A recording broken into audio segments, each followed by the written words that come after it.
penetrated the external world and has more or less mastered it. Inwardly, he's still as he was. A great deal of animal in him. Is still brutal, violent, aggressive, acquisitive, competitive, and he has built a society along these lines.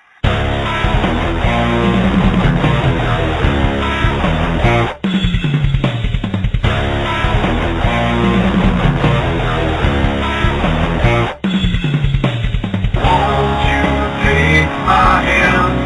I will guide you in. We were meant to be an eternity. Can you hear the sound? Trumpets blowing down. Light the dream you see.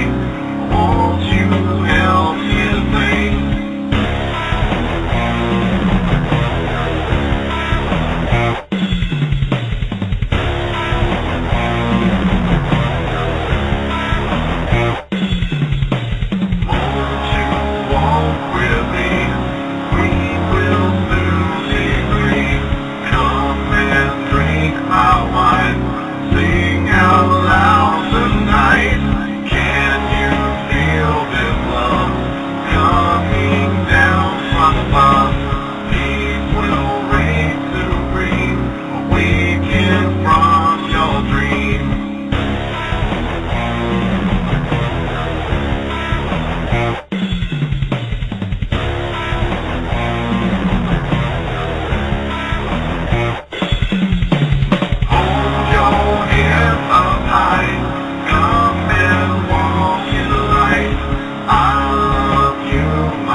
All right, welcome to the broadcast. That was Rest Your Head. That's what I've been working on the last few days and why I've been so quiet. For those of you that have been emailing me and you haven't heard from me, I pretty much get started and I don't stop until I'm done or reach some sufficient point where I can rest. And already I hear at certain spots something's going on with the drums and the bridge part. It's got quiet in the background. I know it's not supposed to be that way, so I've got to go back. I'll take a couple more mix downs. We'll probably end up at number 40 or number 50 before it's all over.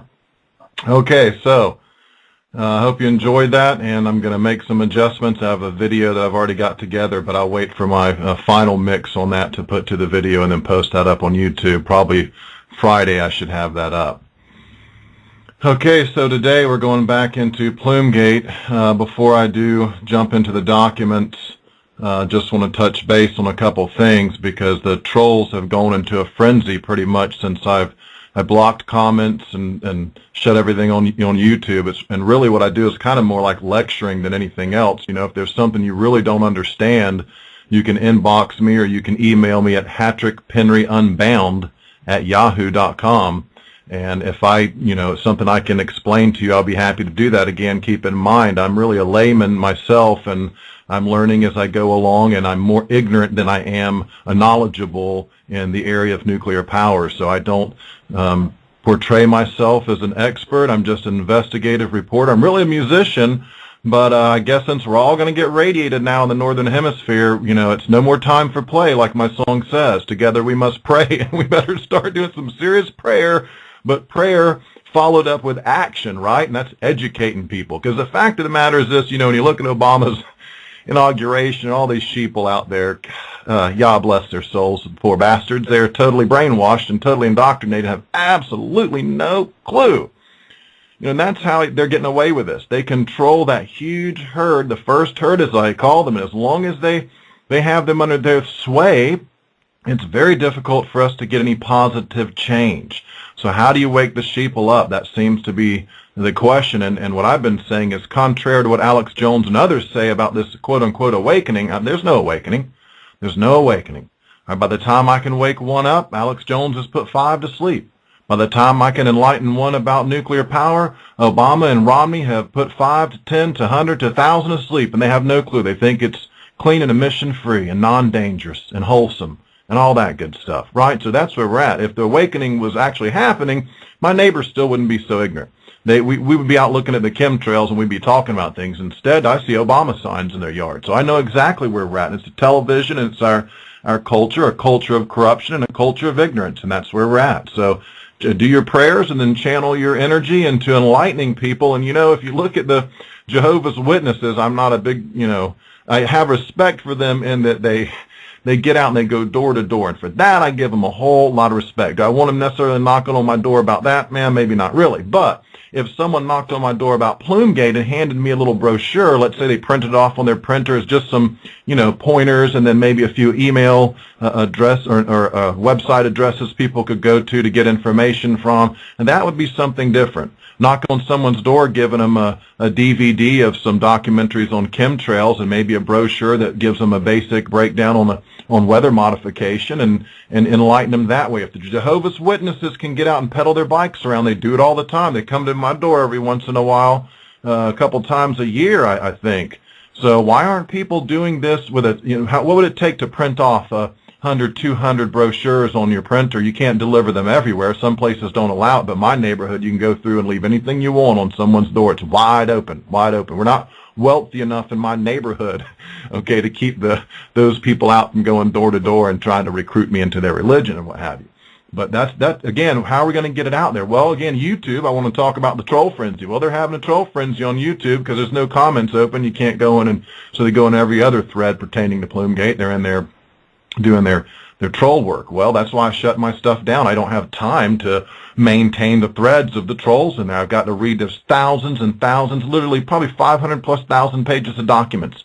I was joking with my friend Shazam. I will literally grow old and die before these documents are combed through in their entirety. But as you can see clearly already in the last week, and what we're going to cover now as soon as I shut up and get back on track is, there's some incredible insight, even though there's some heavy redaction. And I might add in a satirical kind of way, NRC has made an improvement, ladies and gentlemen. They have actually made an improvement in the nuclear power industry, okay? And that is in their ability to redact, okay? They have a more higher tech form of redaction now. It's a nice block square with an even, smooth, nice, gentle gray in the middle of it. It's all even across and no rough edges, just like a stamp came in and gave it a beautiful, nice, gray square stamp across it, right? So they are improving, if nothing else, in their ability to redact, okay? So don't be so hard on them. Compliment them on that and let them know. Great job down there, NRC, and your new improved redacting techniques.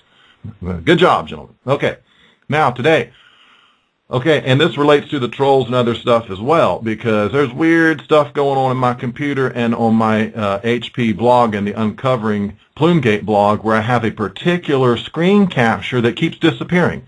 And when I go to re-upload it, it simply won't let me. Well, if I go in, I bring the picture back up, and I re-screen capture and retitle it, I can upload it for a while. Then it booted it again, and I had to go back a third time, like third attempt this time. I got to pull it back up, re-screen capture. It has to be total fresh screen capture. And then I retitle it, boom, I can upload it. Now, how long it stays there, I don't know. Maybe the one today has already disappeared. I'll be drawing from my file from my computer just in case, because like I say, boom, boom, boom, 1, 2, 3, they all keep disappearing. My mom sent me an email to say, you know, son, I don't know if you know this, but number 92 or whatever it was, I've had to rename it now because 92 maybe is at the tag that they, you know, what's going on? Is this on purpose? Is this an accident? I don't know. I don't know. Well, here it is right here. Let me read this one. I put it in as the first one. Or maybe if it doesn't show up as a first one again, now that I'm thinking about it, they already booted that one. Look at the bottom of the file on Uncovering Plume-Gate if you're following from the Blog Talk Radio link. And it's either the first one if it's still there, but I think it's already been yanked. And if not, I just put one in the back as a regular screen capture, not in the gallery, and hopefully you can see it there. If not, we'll just continue to circulate it around because we all have it backed up on our backup file, so it's not going anywhere. Okay, you can slow us down, but I guess until you come and arrest us or something, we just have to work around it and keep reposting. But this seems to be a problem. The comments are being removed on YouTube. I mean, removed from Miss Milky the Clown's threads. This is what I'm being told, that they just, you know, disappear off of there altogether. So there is some maintenance going on, folks, some grooming and some farming going on out there that they're doing. And this is one tactic to slow down the information. For, like I said, they want to leak it on their terms. They want to have their own websites that maybe even will give you some FOIA documents, just not a whole lot and nothing real damning like what I'm going to read you right now. Brian Sharon, this is the name of the character speaking. We don't know very much about the status of the pool in Unit 4. You know, as they were saying before, you know, if it went dry and Unit 4 had a full core offload on it, so it was still fairly hot fuel. If that fuel melted after the pool went dry and started interacting with the concrete on the floor, you know, the worst situation is it goes through, and then it's going to fall down to the rooms below, which is where I think the Taurus is. So it's really hard to tell, redaction, but we can't really discern anything from that either. Bill orders. What about the dose rates on 4? Brian Sharon. I'm sorry, the what? Bill orders dose rates, and goes on down a couple more comments not really related. Interestingly enough, this one is a apt description, and there's a couple more like this. That's why I'm wondering why this particular one. I've got a couple more where they talk about the full core offload melting down through the concrete. Okay, if you look, clearly last week we talked about by the 19th, by the 20th, and even prior to that, even I think on the children's thyroid doses to California, on that particular file, which was days even prior to this, they knew that the spent fuel pool on number 4 had been dry. The Japanese were trying to say there's just enough water in there to see a shimmer in their flyover. And the NRC guys, Chuck Castor, I think, was saying he didn't buy that. I think he didn't buy that crap, something to that effect. He wasn't buying it. So they knew it was severely damaged. And if that's the case, as my understanding is, when the water leaks out, whether it all sloshes out from an earthquake or there's a crack or a hole in the side or whatever, it's a matter of hours. That's how critical it is, folks. Again, this isn't solar panel or solar technology. It's a matter of hours before you have a serious incident in that the fuel, especially the used fuel, is at temperature and very hot. And if it's not cooled sufficiently, it's going to begin its reaction. Eventually it will melt down, as you're reading in this particular frame. It'll melt through the concrete. That's how hot this stuff is. Melt right through the concrete. What's beneath it? Well, brilliantly enough, these spent fuel pools are put on top of the facility, which is to save space. Is it cheaper to build it that way? Folks, I think we just paid a really big bill on this one. It might be cheaper to build them that way in the short run, but in the long run we can see the price that's going to be paid is indeed a very hefty price. So is this one disappearing? Because he says full core offload, fairly hot fuel, melted down through the concrete floor, worst situation. And, you know, I'm wondering today, I'm negotiating to get hold of some pics and see some pics of some of these Unit 3 and Unit 4, because my suspicion is after reading through these documents, Are they telling us the truth about Unit 4? I mean, because what we're seeing here is, by all accounts, the fuel should have melted through. The NREG manual even goes to that effect, and they state that in these documents. It would have melted through the concrete floor, and just the corium, or the molten metal, is melting down through the floor. Onto the torus is the big ring underneath the reactor. So then be melting through the reactor. That's at least my understanding. And this keeps on going because there's nothing there to cool it. Okay, and it takes quite some time to reach some stable level, so it continues to melt down, and then eventually you would get what they call the China syndrome. Has that happened yet? Well, again, this is unconfirmed, but I saw a guy on RT, and when I watch Russia Today, it's with a grain of salt a lot of times, because they're doing social programming and damage control on there as well, but they claim that some of this has gone down far enough into the ground that it's hit groundwater, and steam and whatnot's coming up through cracks as if it's reacting with the groundwater. So clearly it's a major situation, a major mess. Do we have facilities like this in the U.S.? Certainly we do. More than one. Maybe one day we'll take time to go in and I'll break down for everybody the Mark 1s, the Mark 2s. Again, I could go over the Alvarez study that talks about the spent fuel that's being stored around the country that's already been used, and it has to be maintained, and then we have to dry cask it, and then where do we put it? And it's accumulating, and it's a whole lot. Just like at Fukushima, the pool there that we're just talking about in 4 had a full core offload. And that's mixed amidst some that have never been used, some of these fuel rods, is my understanding. So those are safe if the water leaks out. If it's never been used, my understanding is you can actually hold that fuel rod in your hand. It's not going to radiate you. It's not so hot you can't hold it. It's not until the reaction's begun that everything changes for the fuel rod. So please keep that in mind. Again, I'm not an expert, and you would do due diligence to begin to study this yourself, because life has changed now. It's almost 2 years after Fukushima, right? I remember back when 1, 2, or 3 BF, maybe 5, 6, 7, 8 BF. Those were the good old days. 10 BF, those were the good days. Back into the 90s, wow, what were we, 21 BF, something like that, the good days, 21 years before Fukushima. We'd only had Chernobyl back then. That was gravy, wasn't it? We'd only had 3 Mile Island. Oh, those were easy on us, weren't they? That was nothing. A few Down syndrome babies here, bunch of rooms full of deformed kids over there. Wasn't enough. Now we got Fukushima, and we're moving on to the next screen capture. Okay, 98 White House meet, and hopefully we get to this part in here today where they, clearly they knew how serious the situation was. Clearly the president knew how serious the situation was. He was given worst case. The president had called for worst case models, and to not have moved the Navy ships out of the way is absolute insanity. Absolute insanity, because that's what I would have done. Marty Virgilio. Charlie Miller, are you there? Charlie Miller, this is he. Marty Virgilio. Okay, Charlie, we're just waiting for Mike to join the bridge. Charlie Miller. Okay. Marty Virgilio. The short story is we have a meeting down at the White House tomorrow morning at 8:30, and I'm thinking that either you or Mike ought to represent us based on my conversations with the chairman's office. Mike has got the duty here tomorrow on day shift, and of Charlie Miller, so am I. Marty Virgilio. Oh, our logs show that Mike is on at 7 a.m. Charlie Miller. No, I'm the ET, that's executive team. We'll have 2 people on at once. Virgilio. What you mean we have? I'm sorry, I'm confused. Miller. Okay, Mike.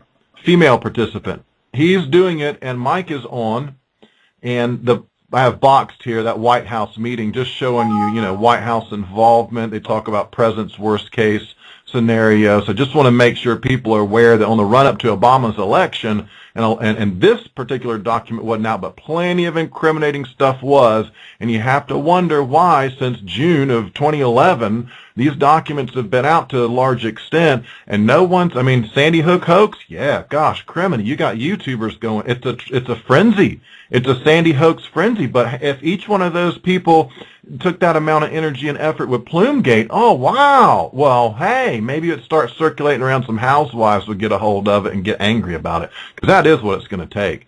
The women of this country are going to save our butt. They really are, because they have the children, and they know about nurturing and loving and caring for children. They're not warlike and aggressive like the men seem to be. That was Krishnamurti on the beginning of my song there on Rest Your Head, and he's very much correct. He just blew my mind. I love that guy. He is a world teacher, no doubt about it. Okay, and he says man is outwardly, we seem to have mastered the world. And I would argue with him that I'd say, well, look at nuclear power, Krishnamurti. We haven't mastered that. In fact, that's a total flop, total failure. But man likes to think he's mastered the outward world. Meanwhile, inwardly, yeah, it's just as much an animal and a barbarian and aggressive and warlike and you know, greedy and acquisitive, everything like this. Absolutely right. Okay, Virgilio. Okay. Simultaneous conversation. Virgilio, all right. Well, good. So you're already aligned to be here on day shift. Charlie Miller, right. Virgilio, so it's a matter of whether we have you here at the table or we send you downtown and find somebody else to sit at the table. Charlie Miller, okay. Marty Virgilio. And as soon as we get Weber on the line, we'll talk to him too. Mike Weber. Mike Weber's here. Marty Virgilio. Michael, good evening. Charlie Miller. Hey, Mike. Marty Virgilio. Hey, sorry to bother you, and Charlie's on the line too. Charlie Miller. Hey, Mike. Mike Weber. Hi, Charlie.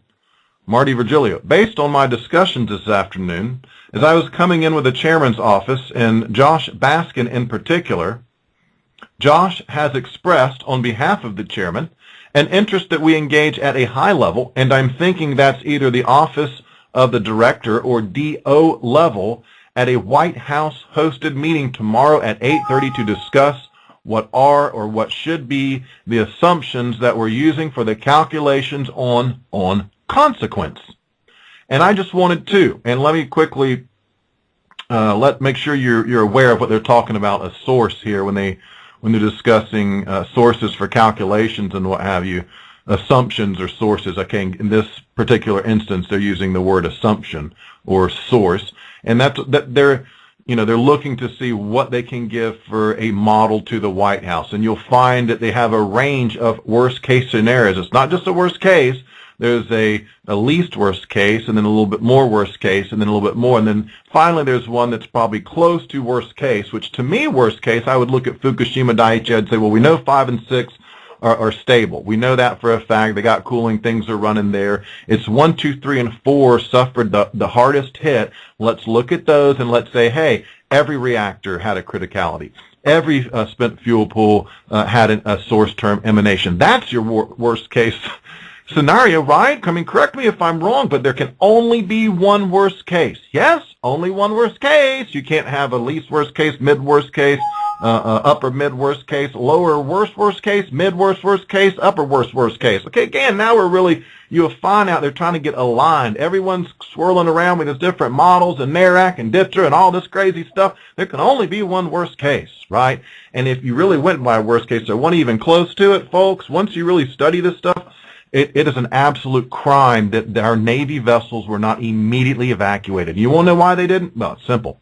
Protect the nuclear power industry. Had JASCO done even more than a 50-mile radius, he caught hell for that. Trust me on that. In the back room conversations on the back phone lines, trust me, that's why he's down the road and out of there. They didn't appreciate that, and that's caused a controversy. Well, why had he gone a step further, again, doing the righteous thing, the correct thing, the thing that should have been done, and said, get our boys and men and women, our midshipmen and women out of there. Get them out of there. In fact, start pulling them off the island ASAP, off Tokyo, off of Japan, because that place it's ruined. It's ruined. We have to assume that, hey, later when we come in with testers and equipment and sensors, we'll detect, and if it's radioactive and it's not that bad and the radioactivity is minimal, hey, you come back into the base, come back to Okinawa, come back to your military base, come back to your port base, whatever you want. But in the meantime, until we know better, look, I've got Plume models from these FOIA documents. Probably never going to get through these screen capture today because I can just sit here and pretty much tell you kind of what's going on, And you can look at these Plume models in the FOIA documents. Tokyo got hit. Even Gundershill even admits he dug up soil there, sampled it, and over here in the States it would be classified as radioactive waste. It had to be disposed of. So Fukushima, even in the documents, they talk about leafy vegetables, milk warnings, and that kind of thing for Tokyo area. So we know they got hit. And nevertheless, what happened with our Navy vessels? Well, they were used, I'm told, for going up and down the coast and basically as mobile sensors to pick up radiation, right? It's like mobile guinea pigs riding around on a mobile radiation sensor, right? To me, they're human beings. Get them the hell out of there. What are drones for? What are drones for if you can't fly some? I thought we had a bunch of drones, hundreds of thousands and thousands of hundreds of drones and operators. Israel's got them. We got them. We got them. Israel's got them. Drones, drones, drones. There's probably 5 drones for every person in this country if you really think about it. And yet none that can fly over and get reliable pictures. None that can fly over and sense radiation on a constant 24/7 basis. Swarms of drones. Isn't that what drones are for? Apparently not. Apparently not. Apparently not. But in these documents, as we'll see, there's some angst over worst case plume model. Why? Worst case model showed you better get all your ships out of there. Japan is screwed with a capital S big time. This ain't no Chernobyl, man. Get out of here. Chernobyl is weak sauce. It's weak. It's weak. It's nothing. It's a light beer. Chernobyl is like the Bud Light of nuclear meltdowns, right? I know what you're saying. It's crazy. It's horrible. Mutated children, 18-mile zone, you can't go in there. Right now, I'm telling you, it is the natural light, the Bud Light, if you will, of nuclear meltdowns. Fukushima, Guinness Stout. Guinness Stout is what that stuff is. Some kind of heavy lager or something, you know? Wow, folks. I have to make some jokes about it because in reality, people are going to, a lot of men and women in the Navy, I suspect, are going to get a serious illness and cancer. As we can well see, they're suing them now. And I got an article up on my screen. I'm not going to read from it at the moment, but yeah, they're going to pay a very heavy toll because in an effort to protect this monopoly, right? Because nuclear power, the ultimate monopoly, makes weapons grade material, tritium and stuff for the weapons, right? You can't recreate it in your own backyard. They got a lock. Meanwhile, they spray the skies with chemicals. Obama wants to talk climate change, his inauguration, by the way. Meanwhile, the chemtrail planes are spraying nanoparticulates and a solar panel. What happens when global dimming is like in Florida? I don't know if any of you are from Florida, but they spray every day for as long as I can remember now. Every day they're out spraying. I even sent Bill Quinlan at TV20. I used the Appleton chart, the same one the Pentagon, the military uses to determine if their aircraft are going to leave a long white streak over the enemy's territory. Why? Because the enemy can shoot you down if he sees that long streak. So the military has to have a means of knowing when a persistent contrail exists or does not exist. Sorry to get distracted, but this is very, very important. I'm sick of being sprayed with that crap, and the children too, right? So I use the Appleton chart. I get the readings from Tampa and from Jacksonville. I'm in between in Gainesville, where they fly the balloons up in the air. They get constant altitude readings and barometric readings and pressure readings and humidity readings. I check all that with the Appleton chart. Impossible for there to be persistent contrails. I get all my information, do a video similar, send it to Bill Quinlan at TV20. In fact, I send them all the information. The first time I sent, it's an ABC affiliate, by the way. ABC, we know, is called the CIA network. Since Bill Casey under Ronald Reagan, they literally bought controlling interests, and they own ABC News, right? Well, TV20, ABC affiliate, I send Bill Quinlan everything, all my best connections and documents and everything on chemtrail. We even got declassified military documents to talk about it. I mean, they admit it. Anyway, I send it all to him. Not only does he not respond, but I might go to open my Yahoo email the next day. It's gone, completely deleted. My account no longer freaking exists. I was like, what? So I was called Central Florida Skywatch, so I opened a new account, North Florida Skywatch. I sent him all the stuff back to him again. You know, I don't know. He sent my wife a thing, not knowing she was, you know, related to me. And he tells her that chemtrails are a myth and has this bizarre, total, debunker-type explanation. When I've used their same Appleton NASA contrail science is what I'm using, Appleton chart. The military uses it. I got a video that shows on Gator Growl, this would have been 2012, Gator Growl at University of Florida. They sprayed those kids heavy. Sprayed them heavy today. That's a fact. I proved it. Okay, back to the document. Sorry about that, but that's a tangent that we need to explore, we need to talk about, we need to debate about, because in America, apparently I don't get a choice whether someone wants to fly over me and spray me like a cockroach. I really don't get a choice in that matter. I don't get a say. Well, it's democracy. They say freedom, okay, holders protecting your right to vote. Obama's talking about democracy, swearing to uphold the Constitution, but I have no right to no say whether dangerous nanoparticulates, some possibly radioactive, I did test strontium in my rainwater here on the chemtrail test, right? You know, they can be sprayed over my head on any given day. I'm expected to continue to pay taxes, keep my head down, keep inhaling this stuff, keep my mouth shut while I know little girls and little boys out in the schoolyards every day, the athletes are sucking it down. You know, much like the athletes in California had to suck down that plume. They sure did, folks. They had to suck it down on the West Coast, man. I mean, think about it. Think about the first month or two. Well, Obama takes off for South America. And don't let the online articles fool you. Hopefully some people screen captured that when he went on his South American trip, because later they went back in like George Orwell and they wrote back in a bunch of articles that he had that trip planned. That's right, they sure did, but I'm certain myself and a number of people have told me that that trip was unplanned. He just out of the blue said, we're going to South America. Well, about the 19th, we know what's going on in the White House, don't we? We sure do, because they were asking for a worst case scenario. Worst case scenario, well, what is that? Think about the MOX fuel. Mix plutonium and uranium in nano form. It carried aloft its tiny little tiny particles when it smolders and burns and radiates and melts down. This is based on my discussions this afternoon. This is Marty Virgilio. As I was coming in with the chairman's office, and Josh Baskin in particular, Josh has expressed on behalf of the chairman an interest that we engage at high level, and I'm thinking that's either the office or the director or DO level, at a White House hosted meeting tomorrow at 8:30 to discuss what are or what should be the assumptions that we're using for the calculations on consequence, right? And then that's what it's all about, folks, consequence. And I just wanted to. Mike Weber cuts in. Mike Weber says, in terms of the source terms or the Marty Virgilio. Yeah, and we've been working for the last couple of shifts just trying to figure out how to approach this. I think we've on an approach now where we're giving sort of a realistic worst case given the situation in spent fuel 2, spent fuel pools 3 and 4, and then the bounding worst case, which would include reactors if things go wrong. Okay, so again, you see there's multiple, they're looking for a realistic, a lot of time they use, we're looking for more realistic, right? That's like the president asking, bring me the budget and make it work, and you bring it to him and say, nah, I need to be a little more realistic. They ain't going to believe that. Make it more realistic. That's what I get out of it anyway. Could be wrong, but you kind of get a feel when you read these documents, and wow. It's like I say, there's the world's largest cover-up and conspiracy. 9/11 pales in comparison. Fast and Furious pales. Sandy Hook pales, man. And the documents. Oh, gosh. Tell you what, man. It's like, I think they're all Bigfooters right now, really. Because here's the real truth and the proof in the documents, right? Multi-agency, agencies tasked for their safety. I mean, it's incredible. The White House is involved. Now we know the president's Plume model. Hillary was over there, got the sit-rep map. What's in the sit-rep map? All sort of interesting stuff about realities going on the ground.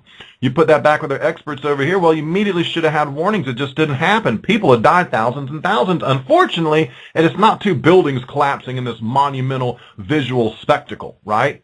God bless all the people that died in that, and I don't mean any negative thing about them. I'm just saying we spend a lot of time in this country and energy on things that nothing's going to come about. These documents are incredibly damning. Well, I've already read the ones about the angst, and they're not going to run the worst case. You might have to move Navy ships. I can't get much more hardcore than that. It's men and women, human beings. If you don't like people in the military, so what? They might not have a very high opinion of you. I don't know, but everyone's a human being, and no one that I can think of, not even my enemies, do I wish cancer on. Period. End of story. I really don't. I wish them all to be arrested in mass arrest on an unprecedented scale and locked up into a rehab facility, a real rehab facility, not prison, which is an animal factory. That's what I wish upon them. Not cancer, though. No one deserves cancer. And I'm telling you what, there's this huge effort to distance and draw these two factions apart, the civilians and the military and law enforcement. That I'm not going to let it happen. Absolutely not. Absolutely not. There's plenty of good people in there. I don't care. There's plenty of corrupt judges. Oh, gosh, I know they all got their Monsanto's portfolio. I know all about that. I know how it works. But on a lower level, and even people on a mid-level are probably questioning things right now to a high degree when you look at this country. Well, unless you're an intellectually inferior and you can't figure it out.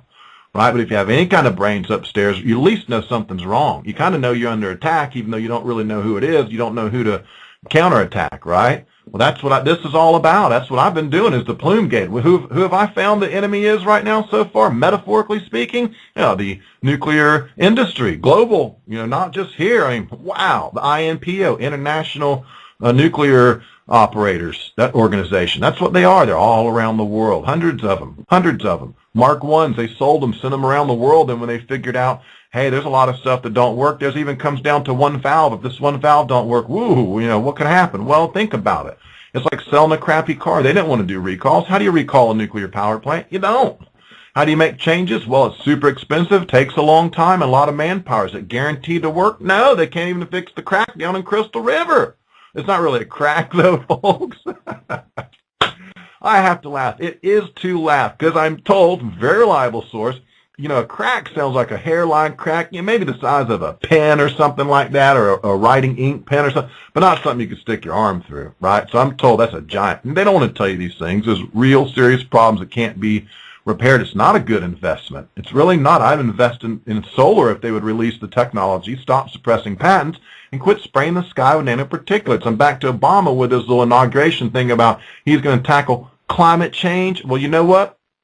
Stop the planes and start the rains. Okay, that's a little saying I've been saying for about a year now. I got a video on YouTube where I go off on that. Stop the planes, start the rains. You know, in 1970, they knew that if you sprayed nanoparticulates, it would cause the greenhouse effect and trap the heat in. If you go back to books around the 70s and read consistently, that's what they say, absolutely across the board consistently.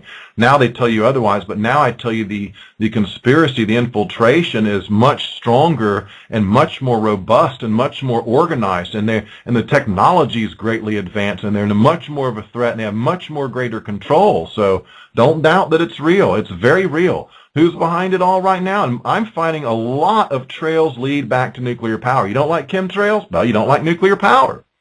Okay, it was my understanding the uranium tailings, a lot of that leftover crap is what they can ship off and they can dispose of it properly and pay for it, or they can just fly over your head and spray it. Think about it. What does it cost to get a plane aloft and spray your crap out rather than take it down and dump it? This may be exactly what's going on. It serves a number of purposes. I've been over this and don't want to get too distracted on why they would intentionally warm the planet. And gosh, there's so many reasons to do it, but most people don't think like they do. They really don't. You don't have a criminal mind, and it's not, you know, of your nature to think that way, right? Well, I kind of grew up as a troubled youth and got on the wrong path. I know exactly how they think because you rationalize and you villainize, and at some point you have no respect for anybody, maybe not even yourself anymore. So if you'll hurt yourself, then you'll certainly hurt other people, and that's kind of the mentality that I see out there. A lot of them are trying to protect their jobs. They have a nice, lucrative jobs that pay a fair salary, and they don't want to lose that. They have to come to terms with the fact that nuclear power, again, what's the problem in America? People don't want to come to terms with it, and it's not being put in their face thanks to a lot of YouTube channels, the big ones that I expect to help, that aren't just standing by and won't do anything. Thousands of subscribers. All you got to do is hit the freaking remix button, but they won't. I mean, at what point do I have to look at some of these big YouTube channels, independent channels, and say, hey, there's been an infiltration of YouTube, right? Now I got to start naming names, just like Operation Mockingbird style alternative media infiltration. That's what's going on. You know, some of them are offering to help. Most of them, the bigger ones, they will not touch it. They will not. They'll touch anything that you can't prove, though. I've noticed that.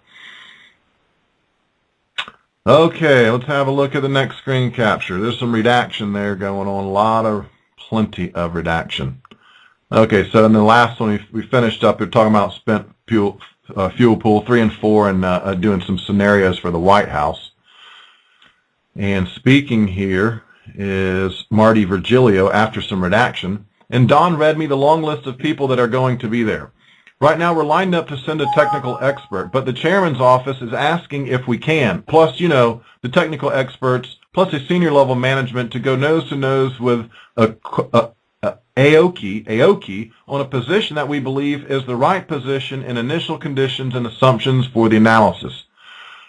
Let John give you just a little bit more what we're doing on the approach. John, hi Charlie, Mike, Charlie Miller, good evening. Marty Virgilio, we've been in this ongoing back and forth where we've had, dare I say, criticism. I'm trying to be nice, some real angst, apparently by folks about what went into the source term, why we made that assumption, and while we have tried to patiently explain it back and forth, there seems to be at least still some mixing of what we did as a realistic worst case, which has some of reactor 2, all of spent fuel 4, and half of spent fuel 3 in order to try and do our protective action.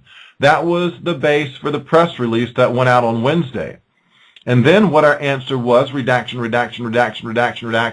which was we named the melt core, that's a melting core, melt core setup, which included contributions from reactors 1, 2, 3, and all 4 of the spent fuel pools. Now every shift that I am coming here, I keep thinking I'm going to be told that NRC will have run the melt core worst case model for the transatlantic calculation to see what the deposition might be in the United States. And every time I come in here, they're asking us questions, and they haven't run it yet. Jim Weber, G. Marty Virgilio. While we again, now NRC, I need to back up, and I have my definitions page open, which on Uncovering Plume-Gate, I have a file there, a post called Acronyms and Definitions Pertaining to Plume-Gate. Okay, it's not that hard to figure out what's going on, just takes a little bit. Now you have a guide for some of the acronyms and definitions, and I'm updating it and trying to get it in order. But what I want to mention here is when we talk about NRC, he says, Marty Virgilio says, now every shift that I am coming here, I keep thinking I'm going to be told that NARAC, N-A-R-A-C, will have run the melt core worst case model. NARAC does plume modeling, right? And they do it under the Department of Energy. And this is, I've gathered from the documents and I made notes, they do plume modeling under DOE. So it's a subset, a subgroup underneath and probably at the under the authority of the Department of Energy. So I just want to be clear. Marty Virgilio, while we have been in the TA bridge until a little while ago, my folks back in the protective measures team have been engaged in yet another conversation, and I don't know where it actually stands at this moment. But the call that the meeting tomorrow is to talk about redaction, big block of redaction. DOD wants to know where to move their ships. EPA and others want to know what to expect on the West Coast.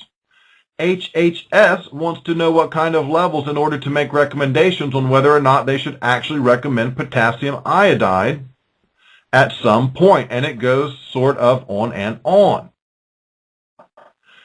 Redaction.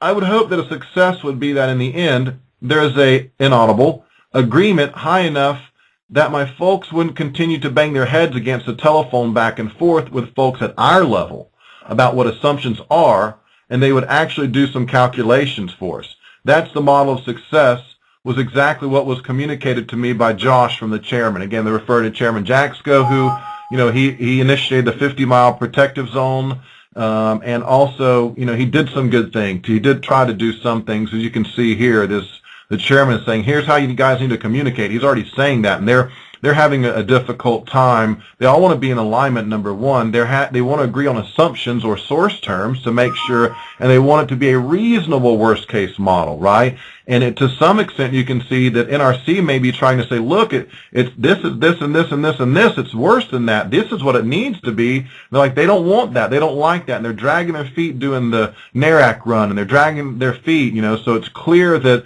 it's some element to NRC is trying a little bit, right? So I shouldn't be too harsh on everyone and need to make that clear. Jaxco could have done worse, really.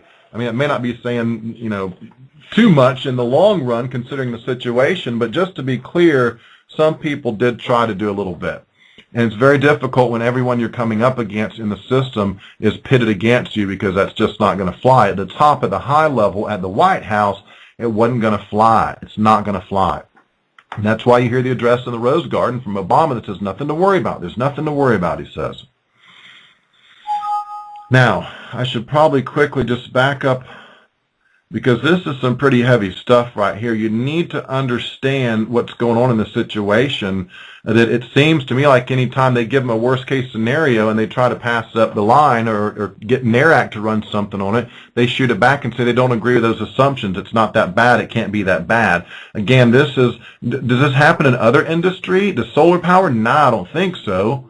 Coal and petrochemical? Maybe when there's a BP oil underwater plume, and when there's a Chevron Valdez spill and that kind of thing. Yeah, but some industry, you don't see this in the solar industry. You really don't. Now, why did Solyndra fail? Hey, that's easy. I would have looked at Obama, and you know, when I heard they're going to do Solyndra and he's going to spend $500 million on it, I was like, it's a wonder, you know, it's amazing I keep calm. I have to do music. I record music and go in here and forget the world, like Boston says. I forget the day when I do music, because otherwise I'm thinking about Obama giving Solyndra $500 million. Do you know how many hungry homeless people I could have fed with that? Gosh, oh, wow. It blows my mind. It blows my mind. Now, why did Solyndra fail? They knew it was going to fail. In fact, I bet if you look at the stock ticket records, someone can actually put a put call on it I believe that's what it's, or call, one of the two, to say, hey, it's going to go out of business, it's going to fail, I'm betting it's going to fail. And they knew it was going to fail because they're suppressing and restricting solar technology and solar patents. I've read this particular clip out of David Wilcox's book from the Federation or Union of Scientists that put together a study on suppressed technology and suppressed patents here in the United States of America. And that's why it failed. That should make you sick to your stomach that many millions of dollars was thrown down the toilet, down the drain, zip, gone. Somebody got it. Somebody got the money. Yes, I don't deny that. But probably someone who's already super fabulously wealthy rich, at least compared to the guy living out of his car right now. Okay, that's all I'm saying on that. And as President of the United States, HatrickPenry would have done different. I would have said, no, you don't spend $500 million on Cylinder, not unless you're going to release some patents and let them have an 80% efficient solar cell. If you do that, we'll talk about it. That's not a good business investment. Of course, I'm keenly aware of the fact how this monopoly works. So they don't want to do a worst case run. Why? Because two reasons. One, I suspect it was worst case. And two, it would have shown for sure, you can't release that to the press, you can't release it to the public, it would have shown beyond a doubt we were going to get hit and hit hard. And we did. Plutonium levels up, everything. There's screen captures from Alexander Higgins' blog that show all that RadNet monitors rigged, the whole deal. A giant conspiracy and cover-up. Again, maybe I've been clear on this to some people. Everything else pales in comparison. If you have a conspiracy, be it Sandy Hook or what else, 9/11 or any of them that has a higher fatality count, that has more agencies involved, right? And has more proof and evidence, specifically in the form of the Freedom of Information documents, right, pertaining to Fukushima, all available to the public on the NRC webpage. Also, you can go in through the Uncovering Plume-Gate, and I have the directory to get you around quick, right? So it's a huge. So every day when I look down my scroll on YouTube, I see Sandy Hook. Yeah, it's big and it's important. Got to cover it. Need to cover Sandy Hook. But I say, why aren't all these same people digging in to Plume-Gate, just one screen capture of one page on the ones on the angst and the Navy ships, and they don't want to run the worst case because you might have to tell the Navy to move their ships? That's a whole article. That's a whole blockbuster article. I'm writing it up. I'm going to start today. I've already figured this out. I'm going to write an article about this. Hey, it might even play into the people that are suing the, I suppose they're suing TEPCO, right, in Japan. But later on, maybe they realize our own side, boys on our own side and girls on our own side, didn't do the right thing. They didn't take their lumps. A fair analogy is what happened in Fukushima. Let's pretend a guy has a piece of property and he burns trash. You bring him your trash, he throws on his fire, he burns. Okay, this is just a hypothetical analogy here. And so that's his job. He makes his living burning trash on his property. Well, one day there's some high winds that blow up, quite unexpected, and his fire hops over the fence and starts burning out in the field and through the woods. Okay, the guy's in a panic, all right, because he makes his living from burning trash. He doesn't want anyone to think he can't handle it, right? He doesn't want anyone to think that burning trash is that dangerous. Okay, but it's burning straight towards the house where people live. What does the guy do? Does he go run to the house and knock on the door and say, you got to get out, we got to spray water, we got to do whatever, get done? No, he doesn't. Because he knows that would alert the people that he's a damn fool burning trash, and his trash fire catches and goes over the fence, and maybe it's not as safe as they'd like to think, so I can't tell. Well, it burns the house down. Some of them die, all of them die, plenty of them die. Then what happens? He goes into cover-up mode to try and hide the fact that it was his fire and it was all his doing and what have you. That's fair analogies I can come up with so far, right? You just got to man up to the plate. Say, yeah, it was me, it was our fire, it's not working, we got to save lives. They don't even care about their people in the military. It's true. It's absolutely true. They really are cannon fodder. They're expendable assets, like Arnold Schwarzenegger says in the movie Predator. We're assets, Dylan, expendable assets, right? That's what Arnold says. He knows. He knows they're expendable assets. We'll just use them to tool up and down the coast and detect for radiation, right? That to me is pretty sick. That's a whole article. Then no one's jumping on that? Well, I find it decidedly convenient for these YouTube sites not to just hit the remix button. They know who they are, and they're going to get called out soon. There's a list being compiled even as we speak. Other people are working on it. It's a big thing. People recognize there's a heavy infiltration on all fronts, mass, alternative, independent, YouTube, even under the WordPress blogs, Vimeo, all of them. It's our taxes paying for it, I'm convinced. I'm convinced of it. Well, it's no different than Operation Hoodwink from the 50s and 60s. I got a lecture on that if you want to go to HP WordPress blog and find out all about it. You can't make it up. You really can't. Okay, DOD wants to know where to move their ships. It's right here. It says it on this one right here. I give a link to this document. You screen capture it up because they can go in and take this stuff back out. He that giveth can also taketh away, right? And that's what they do. They'll go on their computer and take it too. So all of us researchers back it up on a regular, constant, save early, save often, remove your portable hard drive and stash it away. And if they want to come get my hard drive, they can maybe pry it out of my cold dead hands, I suppose, because I'm not giving it up. You know, I'm not a anti-federalist, okay? I'm not a truther. I'm not a conspiracy theorist. You know what I am? I am a man, a patriot that uncovers government crimes and government corruption. Now, if the fact that vocabulary and lingo and jargon that I use happens to fall on an FBI or a West Point Academy list that brands me an anti-federalist, that's your problem, you labeling and stuff. Do I need to play my song again? My song's about love, friendship, unity, peace, peace within, peace without, friendship, love, unity, that kind of stuff. Because I'm sick of hearing about everything else. I'm sick of it. I really am. We're not getting anywhere. You know, I have to use those certain words to describe government corruption and crimes that really, you know, Plume-Gate, I got to be honest with you, it's a crime against all humanity. It really is. It makes Nazi Germany, I'm like, yeah, that's freaking nothing, man. Because, you know, Nazi Germany was crushed and went away, right? Supposedly, Operation Paperclip notwithstanding, but by and large, that war movement was crushed. What we see now is no move to stop nuclear industry, even though I can read you right here, DOD wants to know where to move their ships.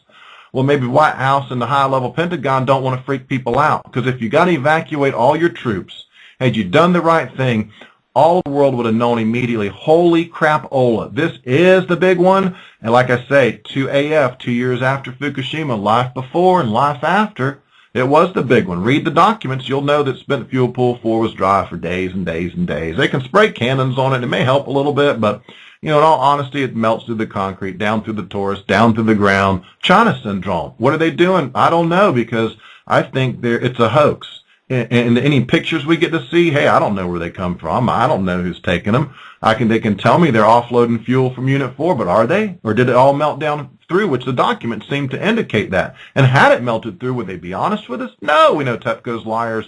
We know multiple agencies here involved in lying and concealing and covering up the severity and nature of the plume and the fallout and everything. So no, we know we can't trust them. Nothing that comes out of the mouth of Satan is truth. All right, it's all falsehood at this point. It's all the devil working his magic where he smiles and he tells you he loves you. Meanwhile, he won't get rid of this you know what nuclear power is? I figured it out. It's great. You know why they sold all these plants around the world? Because a nation that's like may later become your enemy, you have them build nuclear power plants. So you know why? Go figure it out. Go figure it out and look at Fukushima. Any nation that pisses this country off is a total, I feel sorry for them. I really do. And at some point, they're going to turn. It's going to be guys like me and everybody else who are going to get, you know, harassed at the very least. At the very least. Or our time is up. You know, one of the two.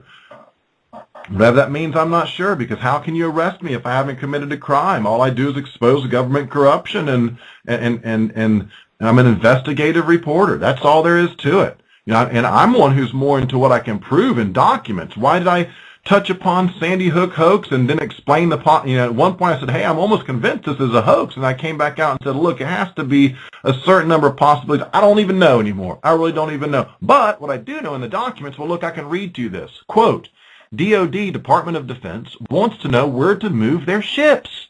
Their concern in DOD is anyway, at some level, people do care. I've been clear on this, but at higher levels, I don't know. Mass arrests on an unprecedented scale. I can be very adamant about that. I mean, until I see that, I know things ain't going to change, because there is a secret government, right? There's a secret conspiracy going on. JFK elaborates on it and expounds upon it. I don't take my word for it. I can play that clip. I've played it awful enough times already. People ought to be familiar that 20, 30, 40 years ago, people knew about this conspiracy and were quite concerned about it.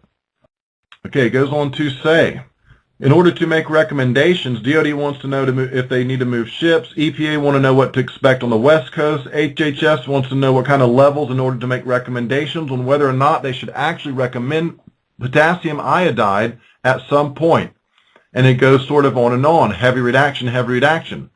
I would hope that a success would be that in the end, there is an inaudible agreement high enough that my folks wouldn't continue to bang their heads against a telephone back and forth with folks at our level about what assumptions are. Here's the guy, I wanted to bring this back up.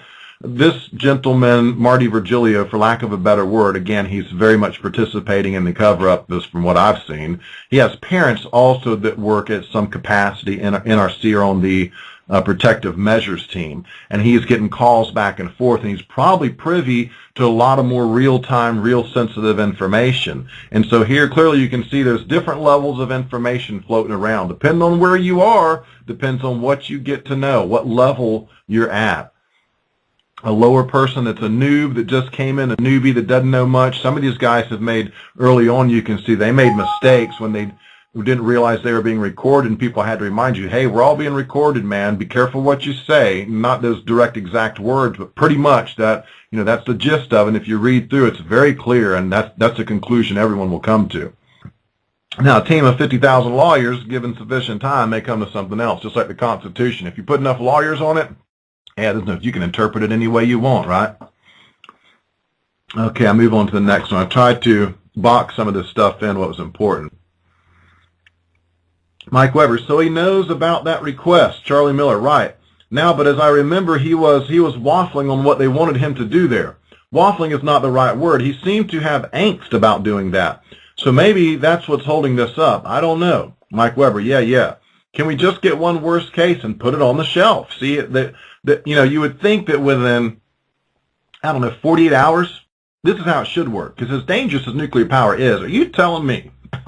Am I expected to believe we don't have a system in place, the technology, the manpower, the resources, the know-how, to within 48 hours, maybe 24 if you ask me, within 48 hours produce some kind of model from a worst-case scenario out of this facility in Japan and say, hey, it could be this bad. Judging from satellite reconnaissance that we're looking at, and don't tell me we don't have satellites right over Japan. We've got military bases all up in it, all over it, since World War II. They've never gone anywhere. So between all that, you can't look in with a satellite and say, holy smokes, look at Unit 3, look at Unit 4, crikey. We better look at some kind of worst case, and let's do it fast because we have American citizens here. We give it a 50-mile protective zone, okay, but let's get to work and see what the worst case is, and if it's as bad as we suspect, we have got to get all our ships out of there. We got to you look at the wind direction, start sailing them in the other direction. For crying out loud, what's wrong with these people? What is really wrong with them that they don't care about a human being's life? And it's not just a guy falls over dead all of a sudden. He dies from freaking cancer or something like that. That's horrible. That is horrible. The ones serving for you, protecting us for freedom. And as I mature and I read more and gain more knowledge, I do understand how that works. You do have to have a military to some capacity to some extent. Why? Because other crazy people around the world are trying to take over like Dr. Evil too. The Chinese want to take over the world. The Russians want to take over. Everybody wants it. Everybody wants to. Okay, the thing is, you just have to defend yourself and not go committing colonialism all around the world and hegemony and encircling everybody with thousands of bases. That's got to be frightening for a lot of people, especially when you look at how the U.S. can't even run their own nuclear program. I mean, seriously, IAEA says it's clean and emission-free.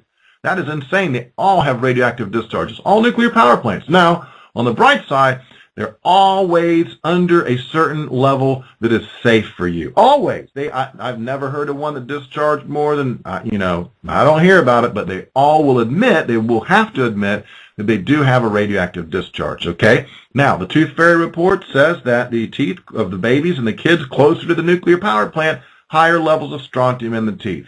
They argue that the shills and the trolls and the nuclear apologists. By the way, how can a nuclear apologist, can he apologize? How's that going to work? A nuclear apologist.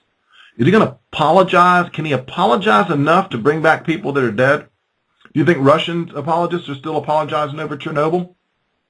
How long is it going to take them to apologize to bring all the people that's dead back from Fukushima now? Because in the 14 weeks after, a conservative estimate was under 14,000.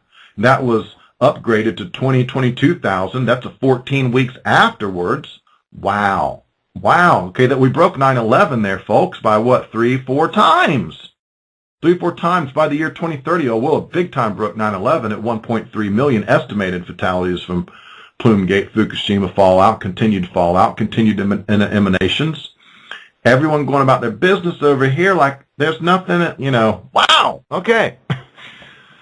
Marty Virgilio, right. Charlie Miller, right? Marty Virgilio, right.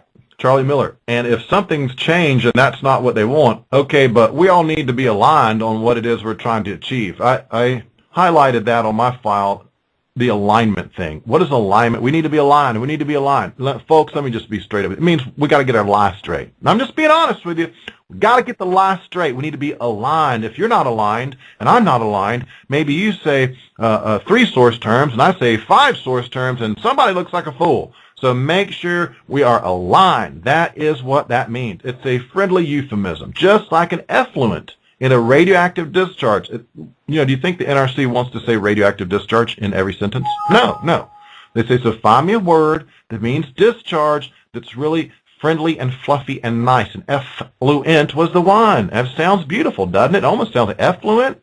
Sounds like something you want to collect up and take home with you or something, right? Like manna or something. I don't know. An effluent fell from the sky. We scraped it up, took it home. It was like gold or something. I don't know. I'll go to the next frame. Okay, he's talking again, Virgilio, about his folks and the latest in a phone call. He's got a connection. His folks are in the protective measures team. They've got an inside phone call. They tell him what's really going on. But even still, NRC, in that if they want to do a worst case scenario, even as far as they're willing to go, which might, even in my opinion, is not worst case, but it's more than the others, it seems to be stiff resistance and foot dragging when they send it to NARAC or, maybe do they get it to the president? Let's read on and find out. Charlie Miller, here's the big one. If you're getting angst about moving naval ships and things like that, the worst case scenario isn't necessarily the one you want to run. Marty Virgilio, right, Charlie. This is what we're all thinking. You run at least 2 cases, right? That would be one bad one and one not so bad.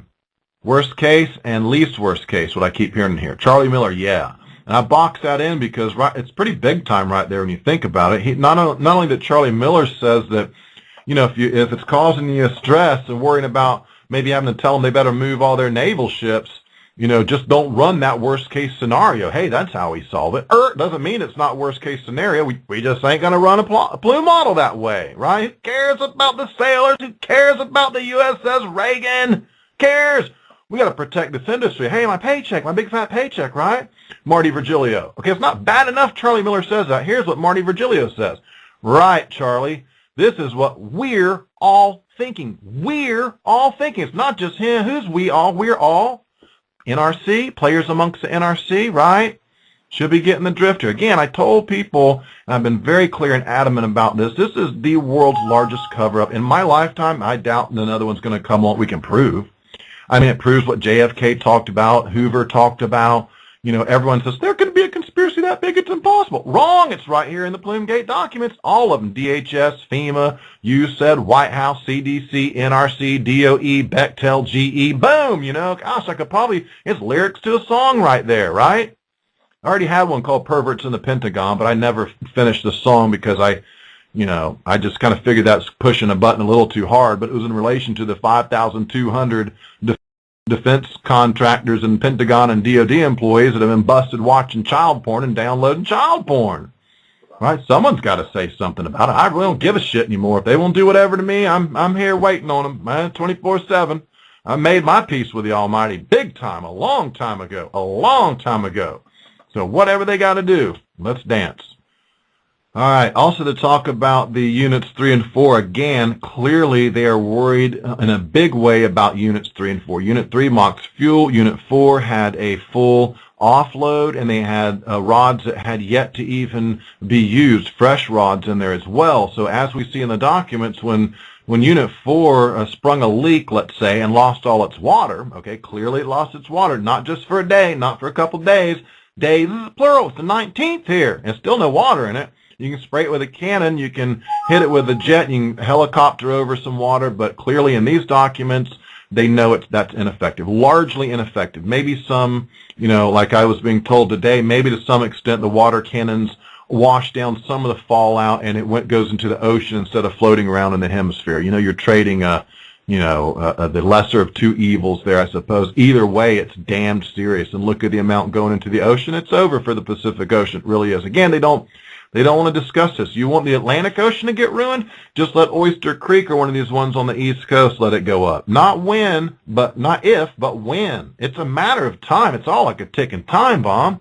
Now, let's just renew it for another 40 years. To hell with the fact that the boric acid eats away at the bolts, and you got to constantly go in there and check the freaking size of the bolts because they rust out and they get eaten away. It's I started reading the stuff, what it takes to maintain nuclear power. We got to get them shut down systematically, methodically. We'll create jobs. We'll suppress alternative technology, solar technology. We'll land all the chemtrail planes and say, look, we know you want to melt the polar ice and you got all your little schemes and plans, but you're going to put that aside for now. We're going to land the chemtrail planes, release this technology. Solar power, I'm telling you right now, we've got a huge giant ball of a sun, and we're using everything but solar power to its full capacity, right? I'm telling you, thousands of patents suppressed. Thousands. That's just the ones they had to suppress. Others, like my dad, is just if you don't fund his proposal, he just goes away, and he's sitting on top of his solar super battery, Hey, if you guys want to keep paying, $500 a week for electricity, however much it is. I know in Gainesville some bills run from $300, $400, $500, $600, $700 a week here from GRU, Gainesville Regional Utilities. So hey, if that's fine for you guys, don't get busy, don't get involved. Marty Virgilio, and what if that goes bad? He's referring to units 3 and 4. What if that goes bad? And then the other worst case. Then what would wrap in the reactors as well, notwithstanding the fact that those reactors appear stable at this point in time? Again, he's mentioning worst case. Again, plenty in this document mention a worst case. So they discussed it, they talked about it, they foot drug on it, but early on they already had run some worst case models, as we'll see, days before. It had already been done. It had already been done. Already knew what the worst case was days prior to this, maybe even before that, but evidence as far back as I can find. Okay. Again, this is the DoD ships, no worst case, says Charlie Miller, right. So I guess the question is what is it that they want run? I mean, do they still want this worst case? If they want to scrap that, that's fine. We just need to know where we're headed because it doesn't seem like we can ever get this worst case run. John, yeah, it's not only what is it they want, but it's almost as if we want to influence what it is they want. Charlie Miller, yeah, kind of interesting there. It's almost as if we want to influence what it is they want. That's kind of what's going on here. Like I say, if you went in and said, look, we want you to do four source terms and add this in there, and then they would come back and say, yeah, that's not as realistic as it should be. Can you come back with one? Come back at me, they would say. And you'd say, oh, well, man, I can't go more than that because if that wasn't realistic, I got to go less. You'd be, well, that's not, can you give me one that's like the least worst case, they'll say. Oh, is that what you want? Oh, right, mate. Right, now I understand, mate. You want the least worst case, mate. Make it one source term then, right? I mean, seriously. As long as we're all going to get radiated and die of cancer, I figure I'm going to expose these bastards for this as best I can. Right? My dad was in the nuclear.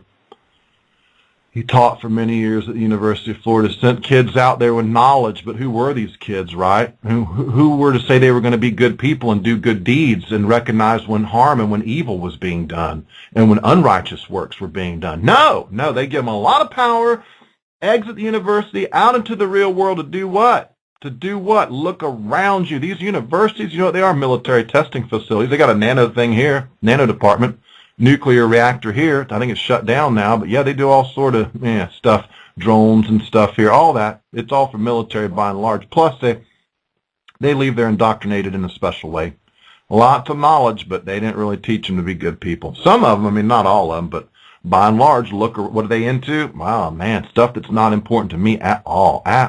Not anymore anyway. And I won't deny I was brainwashed too, but hopefully they find some way to get out of it at some point. Because I don't care about football anymore. I do not give a flying freak about any football game. I really don't. Getting high, getting drunk, I really don't care. You got to come down anyway. What's the friggin' point? What's the point? And once you find some kind of religion, and I have my own version that works for me. Things are a lot better now for me. Oh, much better, much better. I'm high enough off of that, the way I figured it out. The universe is old, so old. Well, I'm only 44 years old.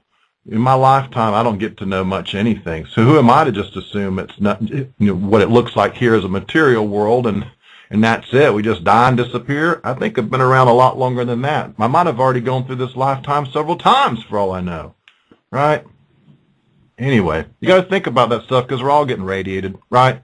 It's still flowing down on everybody. It's in the water. Alaska got dosed. I got a screen capture from Shazam about how many REMs per year a child is going to get in Alaska. 35 REMs per year or something. It's wow. That's it, because the max is 5 REMs to a nuclear worker who's pregnant, got to go home. That's mine, or maybe it's less than that, but I think 5 REMs is the per year allotment is what your maximum, or they send you home is from a nuclear facility, is my understanding. All right, so do you want to scrap that particular Plume model run? If it's too severe and they don't like it, we'll come back with something less severe. That's probably in a nutshell what all these DITRA runs in this section are summed up.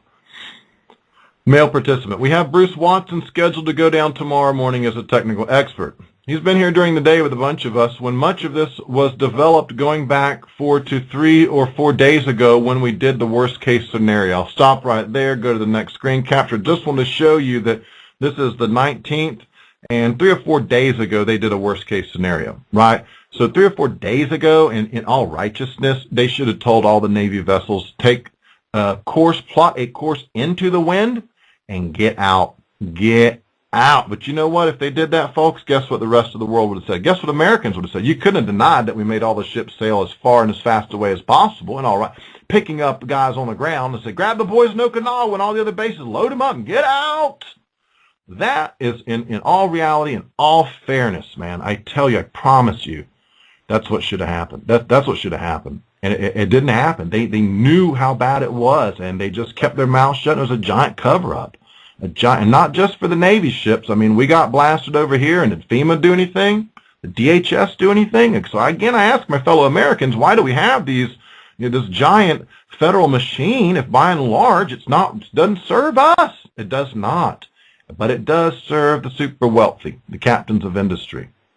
Sure does. Okay, let me try to fast forward here. There's some discussion about sending the guy to the White House and how they're going to get him in there and bringing a worst case. Marty Virgilio, yes, that's quite correct. We can set up a set of things that you can describe to them. None of that will be new in terms of the 2 sets of cases that we have provided to NARAC. We're also meeting tonight with the RST, that's Reactor Safety Team, trying to look at whether there's a slightly more realistic where we back out the reactor, whether we would make any modifications to our assumptions on spent fuel 3 and 4. Okay, it looks like looking for any excuse to change the worst case scenario. And again, I say, if you look visibly at the damage and what the satellite reconnaissance certainly would have given our military and intelligence agencies, at that point, just looking at Unit 3, on the 14th, okay, when Unit 3 exploded and they talk about the event on the 14th, well, folks, at that point, you don't need no more warning from me. That was the MOX fuel. Get them out. Get them out. Did they do that? No, certainly not. Now we have a Navy people suing TEPCO in Japan, and I tell you now, if they had access to these documents, specifically the one I'm looking at now and the one following this document, I'm told, this could be a boon to their case, and they might want to reconsider who it is they're actually suing. Again, that might be the beginning of the Plume-Gate breaking over here. If these people in the Navy who have been radiated and are suffering from sickness as a result thereof would just have their attorneys look through this document, the one following it, the next one I'm going to go into right after this one kind of follows up from where this one left off, and we clearly see they know how bad it is, what is being questioned, moving Navy ships. Why aren't we going to do it? Cause too much angst, folks. And that's just the upshot of it all. I know it sucks. I know it's horrible. But, I mean, gosh, man, we just got to come to terms with it. It really happened. They really did cover it up. There really is a huge conspiracy. There's a monster infiltration. It's a conspiracy. Oh, man. It's incredible. It's incredible. Quickly, again, if you if you're doubting to any degree, could they pull off a cover-up like this? Could they have done it before? Could they pull off a hoax like Sandy Hook's? Not to, spend too much time on that. Is it possible? And the further away you get with these things, yes. In Japan, yes. Osama bin Laden, yes. Helicopter crash, Jimmy Carter rescue, Iran hostages, yes. The further away you go, what do they have at their disposal? How can they do it? How can they cover all this? Do you doubt all these agencies could work together? Do you doubt they could be all connected like the tentacles of an octopus? For we are opposed around the world by a monolithic and ruthless conspiracy.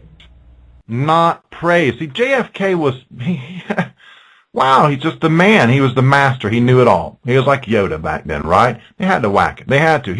He was elaborating on the conspiracy, and he was saying there's a plot to enslave all these people around the world. That's what he said. I'm paraphrasing, but there's a quote of JFK's where a lot of you are familiar with this. He says there's this huge conspiracy and a plot to enslave everyone. I'm not going to allow it to the best of my ability. He says, well, you can't really do much about it when you're dead. Okay, so if you're doubting the ability for there to be a conspiracy, for the ability for there to be a hoax, or for them to pull one over on us or pull the wool over us, don't doubt it. Do not doubt it. That is their specialty, social programming, the illusion. Okay. White House meat melt on the floor, Unit 4, Marty Virgilio. But that's pulling on the piece of what was part of it. It's not a substantial drawback of the case because, quite frankly, we still think 4 is a melt on the floor in there. Charlie Miller, right. Mike Weber. And Charlie, did you see the point paper that I think Kathy Gibson worked on overnight? Charlie Miller, no, I haven't seen any of that.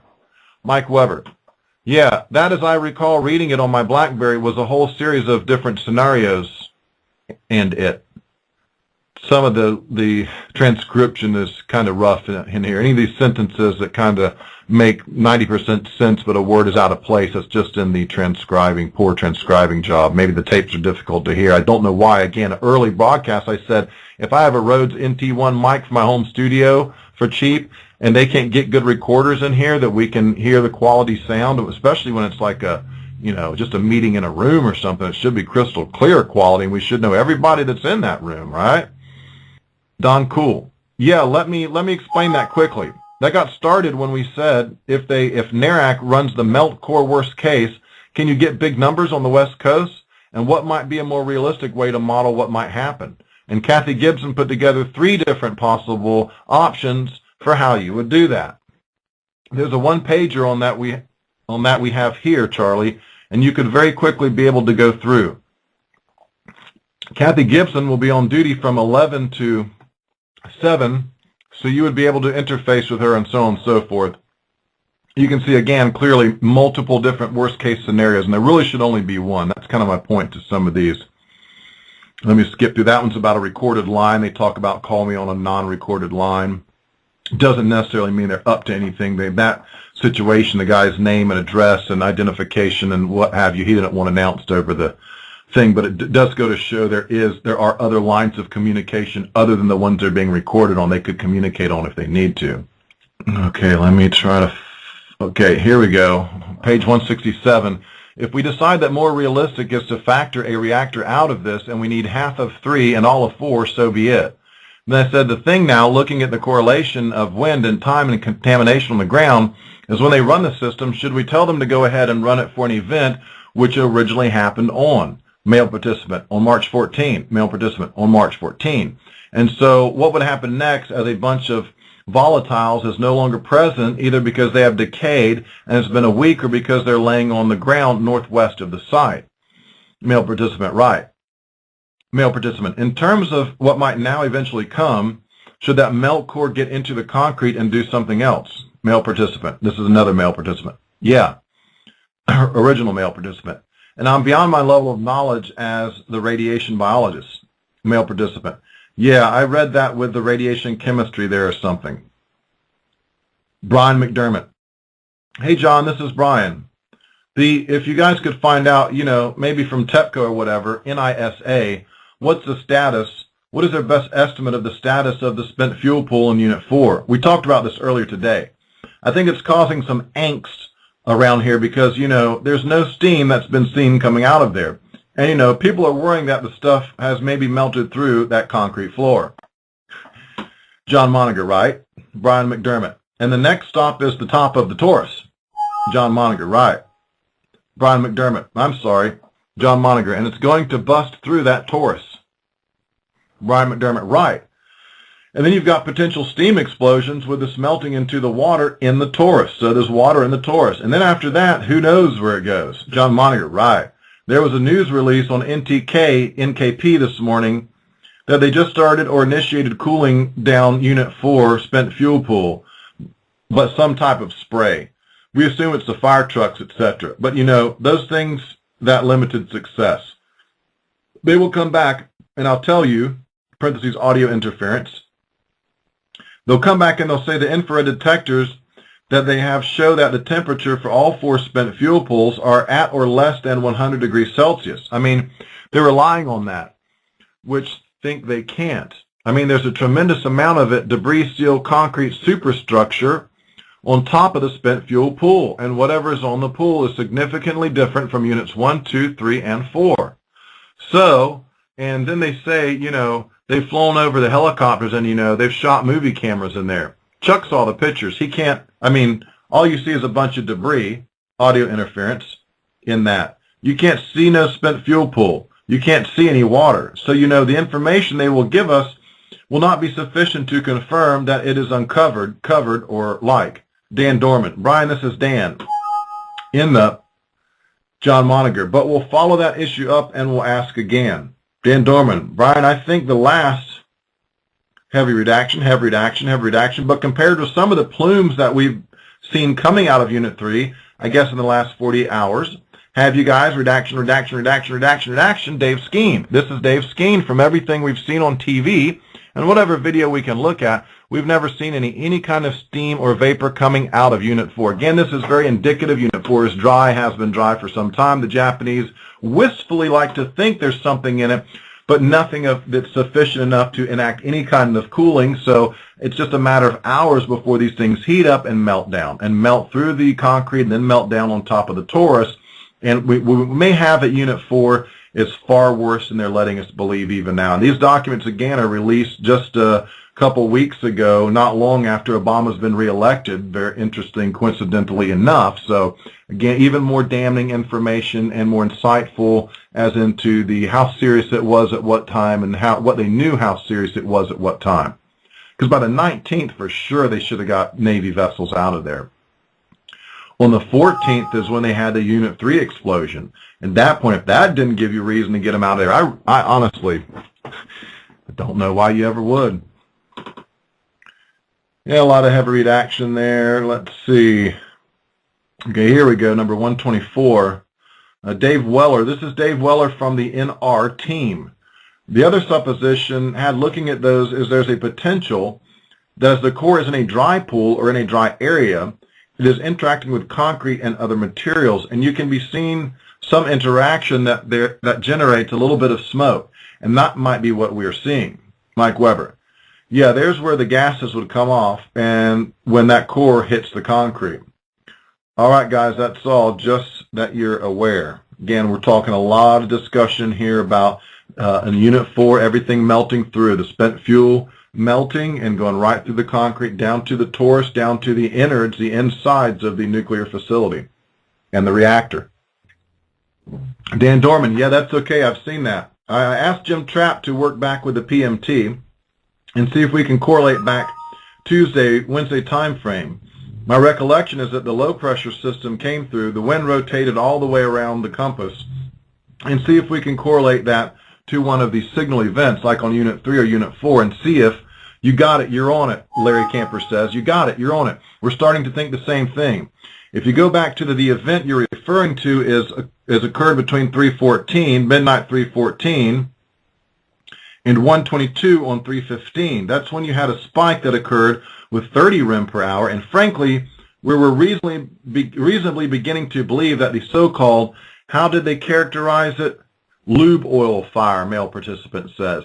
Let me back up real quick where it's interesting. Look at this, what he says here. Now, this is after the Unit 3. TEPCO's apparently calling it a lube oil fire. They're not buying that at all. They're saying there's some emanation, smoke, or whatever coming off of it. And look, he says the wind rotated all the way around the compass. They know that there's emanations coming off of these facilities. They also know the wind's blowing in almost every direction. And a lot east, too, a lot east. But at some point, it blows in every direction. You look at some of the plume maps from TEPCO and the deposition stuff, it's headed at Tokyo, headed to the north, headed to the northwest, headed east, south, southeast, all over the place, just blowing around with the wind. And the ships weren't told to get out of there. I would have said sail into the wind as far as you can. Go back around the bottom half of the world if you have to avoid it, and then get your butt back here to the East Coast, I'd say, is probably the safest place till we can determine that everything's safe. Larry Camper, you got it. You're on it. We're starting to think the same thing. They're starting to wonder where the wind's blowing and where this deposition and this stuff from Unit 3 and 4 could be going. Okay, it says, how did they characterize it? Male participant, lube oil fire. Larry Camper, yeah, the lube oil fire may very well have been, you know, something far more significant coming out of uniform, because that's what we're now beginning to think. At least Don Kuhl and I, talking with the PMT, Protective Measure Team, you know, it may well be that was a seminal event in which the volatiles were deposited out there on soil to the northwest of the site. And if that's the case, the good news is that the volatiles are already out there. The bad news is the thing we're all trying to chew on is what's going on in Unit 4 now in terms of any future consequences from the interaction of melted spent fuel material with concrete and so forth. Dan Dorman, it's interesting to me you're focusing on that lube oil fire because Jim and I, when we were talking this morning, were focusing on the Unit 4 explosion. But I'm fuzzy in my recollection of which came first. Larry Camper, well, I think we're saying we're skeptical that it was a lube oil fire. Dan Dorman, yeah, Larry Camper, we know it wasn't a lube oil fire. We know that. They can take that off the table. Dan Dorman, yeah, I guess I'll be interested to see an analysis that lines up the time sequence of events compared to that wind shift, because I think that obviously that wind shift to me is the only, you know, Jim kind of said, well, maybe the explosion drove this big plume out there, or it was a directional explosion out to the northwest. Well, I could understand that even out to a mile or two, but if you had an explosion that with the wind was still blowing up Phi, you get a little bit of wind from the explosion back, but not 30 kilometers. So I'm thinking that whatever was happening during that wind shift is what put that deposition out there. So we're talking about here wind shift, deposition, worst case scenarios, presence worst case scenarios, not moving Navy ships because it would cause angst. There's plenty of evidence here, folks. Wow, just a wealth of evidence to show it was bad enough, if nothing else, to have at least given warning and said, just get them out of there. Better safe than sorry. If it's not that bad, we'll find out and we can always send them back in. But it's blowing around the coast, right around the coast. Larry Camper, yeah, we're thinking the exact same thing. We're all in the same place. We're ruling out lube oil of fire. I don't think any of us are buying that. Marty Virgilio, relative to the protective action guidelines, type of guidance coming from Japan is people, the other thing to keep in mind is they have hundreds of thousands of people who displaced, who need food, water, and shelter. And food is food, so they might have to have different priorities than what we consider normal. Male participant, yeah.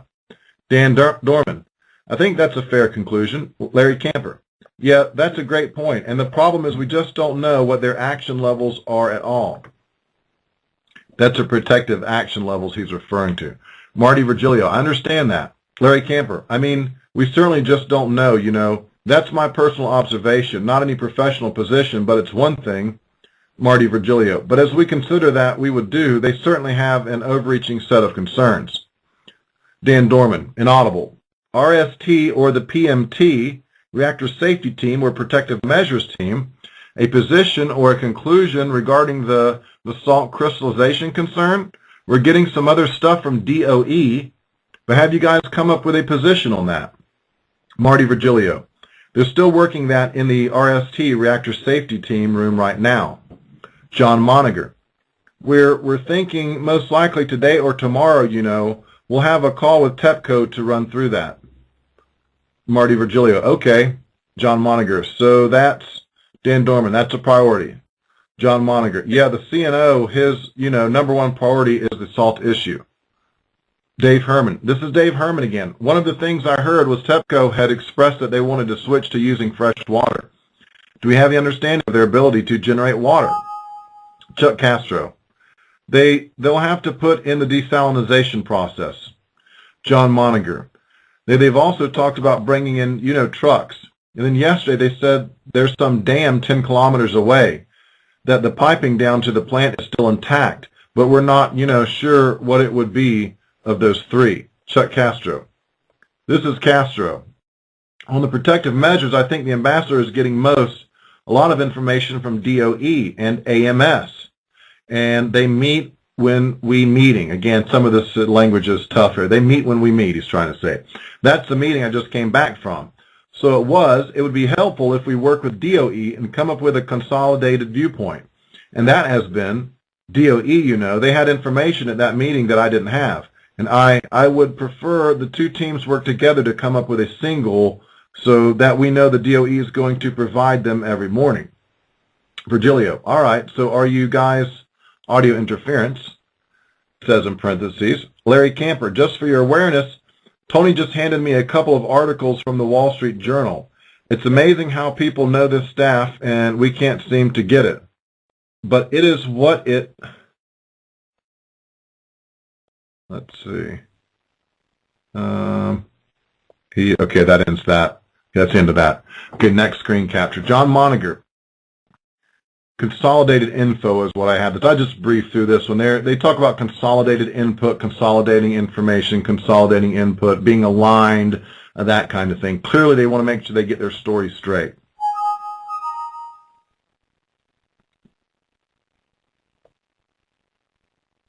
Okay, we're looking at now is just the very final few pages of this document, the high 190s in here, and I captured some of this because eventually they actually get into coordinates. Let me see if I can find it. And they discuss particular dosage and millirems and that kind of thing, which is kind of technical, but you look at it and clearly that to the side, you can clearly see just the overall picture of how serious the incident is. The plumes, they're talking about plumes all the time, talking about deposition, debris, that kind of what have you, miles off the coast, et cetera, et cetera. So clearly, in my mind anyway, correct me if I'm wrong on this, if you guys don't see it the way I see it, it seems clear to me they should have made the call and said, yeah, you go ahead and get everybody, get these ships out of the way. Let me look at this page 195. Jim Wiggins, well, there's Yokota Air Force Base and there's Yokosuka Submarine Base. John Moniger. Yeah, I don't know which one, but the thought is to get in touch with the Navy and figure out where they took the sample and what this write-up means. Male participant, did you mention some Navy Admiral? John Moniger, Admiral Thomas. The information is from 11:30 a.m. out here, which is approximately an hour and a half ago. Jim Wiggins, okay. Virgilio, okay. John Moniger, yeah. Virgilio, we've invited our naval reactors folks into the meeting. Moniger, okay. Virgilio, and could you just review what you've got one more time? Sorry to run you through this, but I want to make sure he hears it firsthand. John Moniger, okay, so we can review it. What I'd recommend is we fax out to within the past 5 minutes to the PMT, Protective Measures Team. So the PMT should be able to pull it off, and you'll see the write-up. It's notes from an individual in the Navy. They hand it to us. Virgilio, okay, so it's Admiral Thomas. We're not exactly sure, redacted.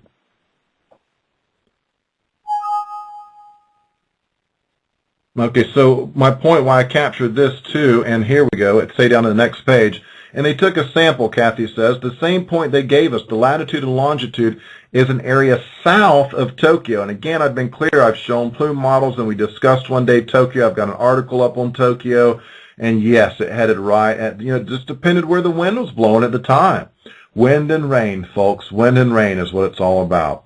And it's redacted there, and then John Moniger says, so thyroid dose, okay? They talk about thyroid doses. They know we were not given any kind of warning, to take potassium iodine. Very sad state. Okay. Okay, on the next page, just an interesting conversation. Kathy says, yeah, well, what we want to do is get in touch with the people that actually pull their samples so we can get more information on how they pulled the sample. John Moniger, right. And we concur 100% in that the notion that we talk to the Navy, come to a complete understanding, and maybe there's recommendations out of that. Maybe there isn't. Big block redaction, big block redaction. Kathy, okay.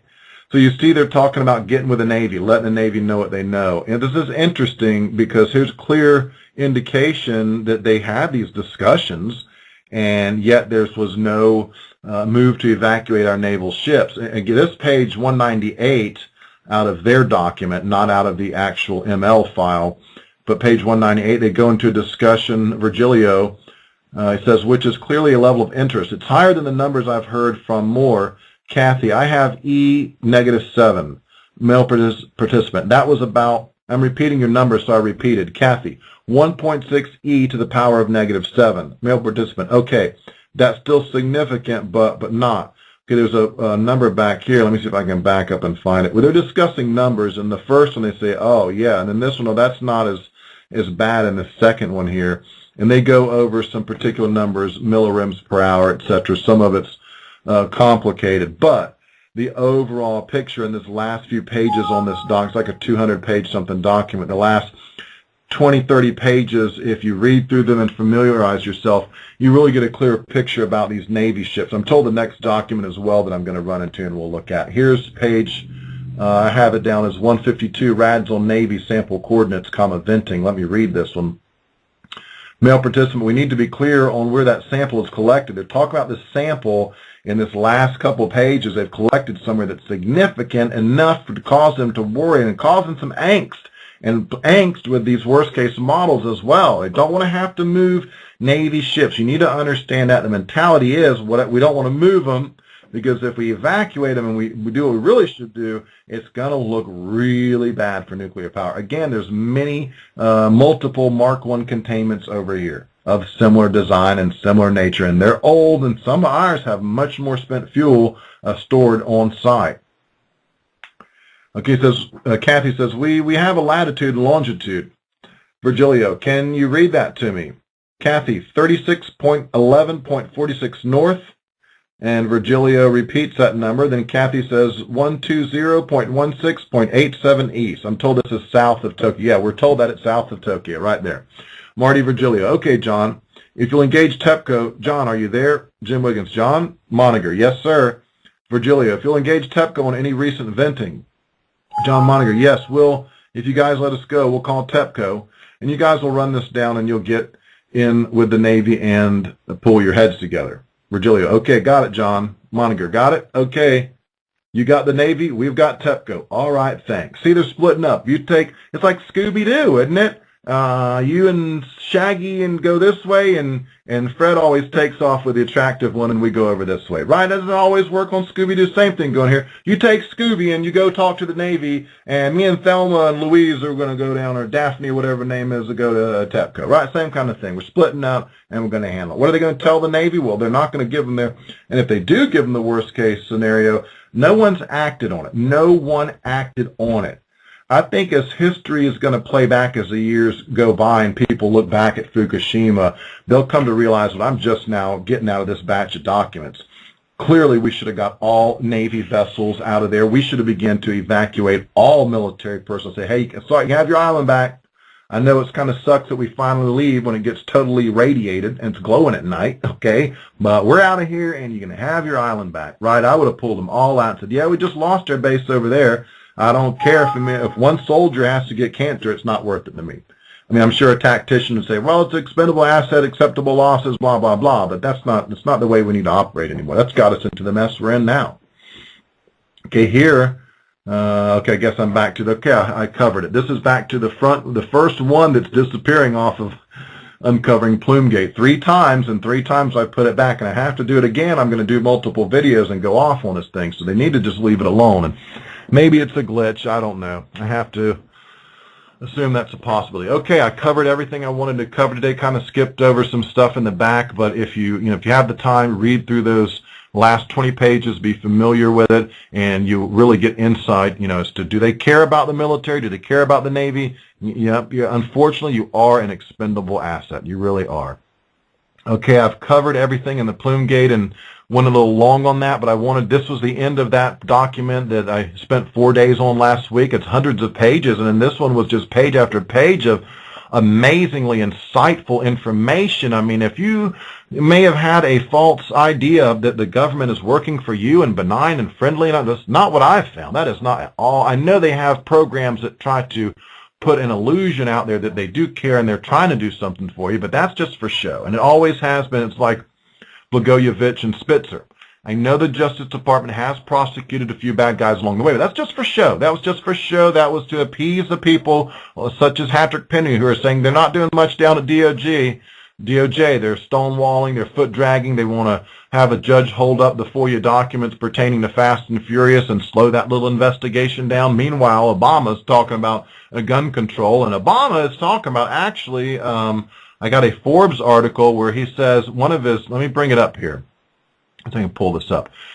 Point number 14, if I'm not mistaken. Issue a presidential memorandum directing the Centers for Disease Control to research the causes and prevention of gun violence. Isn't that nice now? Now, after I've told you about Plume-Gate, multiple agency cover-up, thousands are dead from it now. Thousands and thousands more, over 1 million in the end, predicted to die from this huge plume fallout. They all knew about it. They all covered it up. You know what? I've challenged people to get me some recent cancer studies. They can't find them. You can't find them. The news the other night was very careful in ABC to say cancer's going down. We're treating it better than ever. Wrong, wrong, wrong, wrong. Those studies go to 2007, 2009. Then in 2011, 2012, they rehashed those studies and published them in 2011, 2012. But those aren't recent. There's no, I can find and no one's, where are they at? Who's taking the information down? Could I get a little look inside so I could start compiling numbers? I have friends that do statistics. Thank you very much. We'll crunch the numbers for you. Oh, it's like that? We don't get to see. Oh, you're not even doing them? I have to wonder. I really do. Because if Obama cared about children, I mean, seriously, Obama, this is for you, buddy. You know you're just a total joke, right? You don't care about the children. If you voted for Obama, I hate to break your bubble, he does not, I repeat, not care about children. If he says he does, he's a liar. I'm calling the President of the United States a liar if that's what he's trying to convince people. He cares about children. If you cared about children, you would have issued the rainwater warnings. Again, he said totally safe, nothing to worry about, just keep your eye on them for information, no big deal. West Coast not to be hit, Hawaii not to be hit, none of them. No big deal at all. Now he wants to do a study on gun violence for... that doesn't make any sense to me, right? Wouldn't you do a Center for Disease Control? Why don't you? Lola's trying to oh, she just closed the door. Lola? Cat, why don't she's got her paw stuck in the keyhole. Hold on, crikey. Can you get her paw out of there? It's stuck in the key. Lola! Now she's like I think she is CIA kitty because look, she has lock-picking abilities and skills with a single talon. That is amazing. She is trying to pick the lock to the door to get in here. Wow. Okay. All right. Well, anyway, I just thought it was a bit hypocritical. Obama wants some kind of study on gun prevention and violence when he can't fund a study on cancer from Fukushima so we can all take care of ourselves in this country and treat ourselves and take precautionary measures. You know what? He's a joke. He's a joke. The Department of Justice is a friggin' joke. It's all a big, giant joke. It's a hoax. It's an illusion. You know what? Maybe Sandy Hook was a hoax psyop and maybe kids were killed. But our government's definitely a hoax. Every day of the week they're a hoax. Every day of the week. All right. I've pretty much covered it. Now, before I go today, I need to discuss my extensive research this weekend and product testing of the La Cucaraca rack, because I did actually try it out, which sent to me by Nicholas. I don't really accept money or gifts or anything, but again, like I was very clear, I do have a taco addiction. I don't deny it. Okay.